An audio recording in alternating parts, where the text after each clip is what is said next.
Thank you. Mr Ettershank. Thank you, Acting President. Could I just in opening commend the comments of Mr Limbrick and Ms Purcell, who preceded me, in terms of the outrageousness of legislation of this significant being dropped on us at short notice. When the Premier announced this, I think 3 weeks ago, and yet suddenly it's something on the last or second last day of Parliament we're expected to deliberate on, having had 72 hours to consider it. And of course we're considering other things apart from this legislation. Well, dear me, another day, another piece of regressive legislation from a government intent on attacking young people in lieu of effective justice policy. These cruel and ineffective new laws were cobbled together very quickly and basically commit children aged 14 to 17 to be tried and possibly sentenced in the county court, where they will be treated like adults and receive adult sentencing. Stunningly, the government has also removed the principle of jail being a last resort for children, because for some crimes it shouldn't be. According to the Premier's media release, the Children's Court only sentences 34% of children and young people to jail for home invasions and carjackings, compared to 97% of adults who go to jail for these crimes. The Premier glibly talked about children needing firm boundaries, as if locking up a 14-year-old for life is going to teach them a lesson. What might these children learn while they are locked up at a cost, I might add, of approximately $2.7 million per child per year? While TAFE is free, prison is most certainly not. We know that the overwhelming majority of children jailed have already experienced disadvantage and trauma, with many also having been in out-of-home care. Neurodivergent children and those with mental health disorders are overrepresented in the criminal justice system. And I just want to also pick up a point from Mr Limbrick. We are not suggesting that if people do crime, there shouldn't be consequences. The question is, what is the appropriate consequence that they should face? And this bill does not meet that test. So what is the likely outcome for a 14-year-old serving a 25-year sentence? How is this 40-year-old going to cope once they're out? For starters, young people in long-term incarceration are isolated from their families and communities and may never reconnect.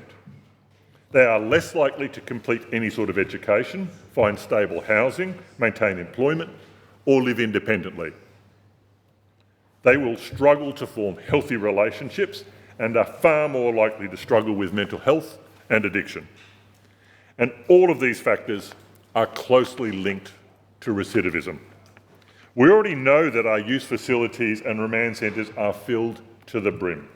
We are seeing more children, and they are children, end up in jail. And due to staffing shortages and overcrowding in our jails, these children are oftentimes kept in their cells for up to 23 hours a day.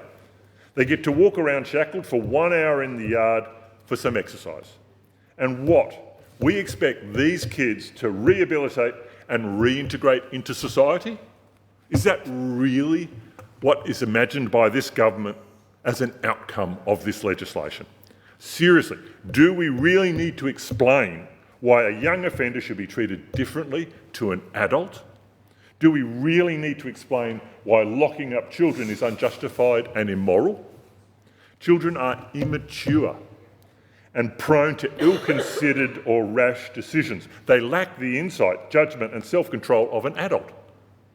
They're not able to fully appreciate the nature, seriousness and consequences of their criminal conduct. And I repeat, there should be consequences for criminal conduct.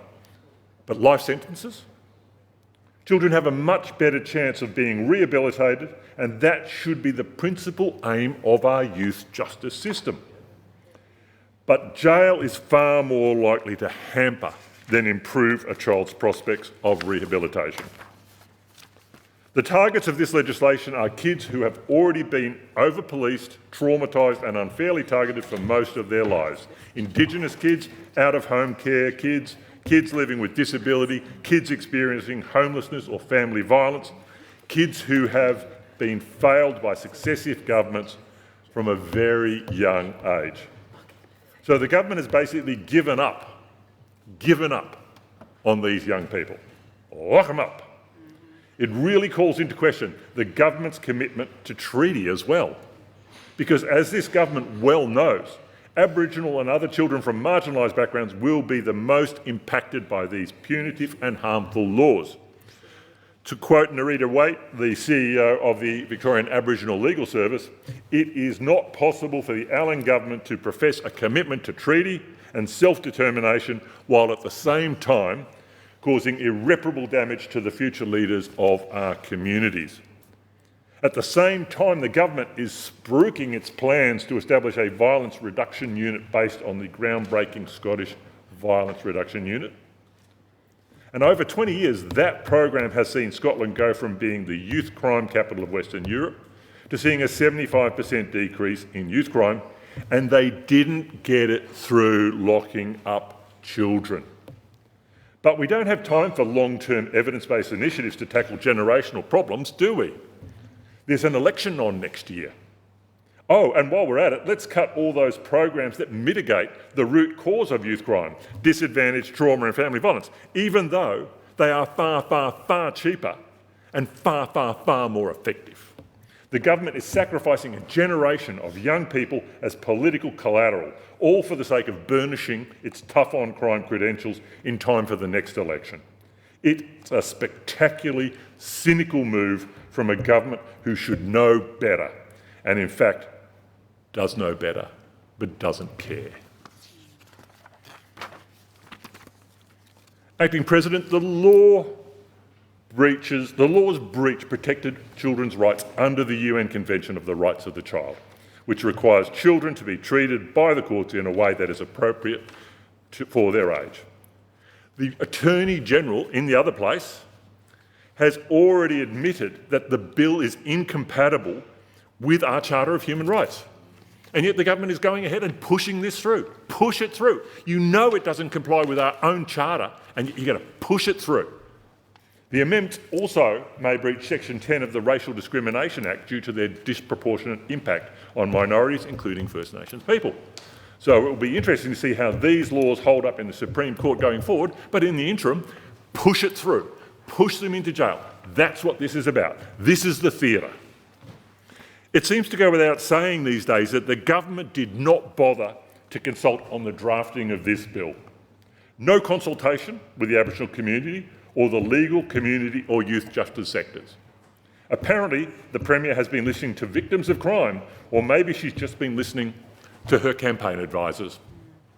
And yet, according to the Justice Reform Initiative, who reviewed the Queensland Liberal Government's Adult Time for Adult Crime scheme, victims of crime are more concerned about the need for a justice system that reduces the likelihood of further crime or further harm being committed.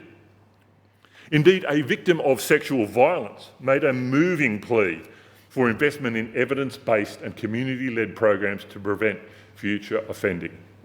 She said, "It's not just about accountability and justice.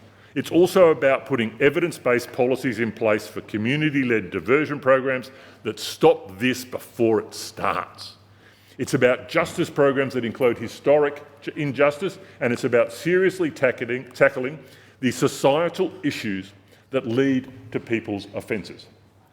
I don't believe we can just jail our way out of this if we truly want a safe and just community. True justice goes beyond retribution. It is about fairness, accountability, and creating a society where harm is not just punished, it is prevented." And that is from a victim of a savage crime. On an almost daily basis, we are seeing rushed, flawed and damaging legislation that responds to whatever beat-up du jour the Herald Sun is hyping. Then we must sit through the deplorable spectacle of Labor members applauding and touting these regressive bills. We know those atrocious policies are supported by those opposite, and I take to heart Mr Limbrick's ridiculing of the opposition for their hypocrisy in this approach. But we hope that something can be done to mitigate the inevitable harms this bill will have on vulnerable young people. My colleague Ms Payne has moved an amendment to legislate de novo appeals to ensure children whose matters are uplifted to the county court retain their right to de novo appeal. And we will be supporting amendments moved by our colleagues from the Greens and Animal Justice Party.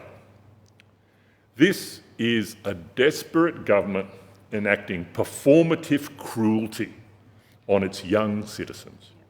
It is another serious erosion of civil rights that impacts all Victorians, and sadly, another shameful day for Victoria. Thank you.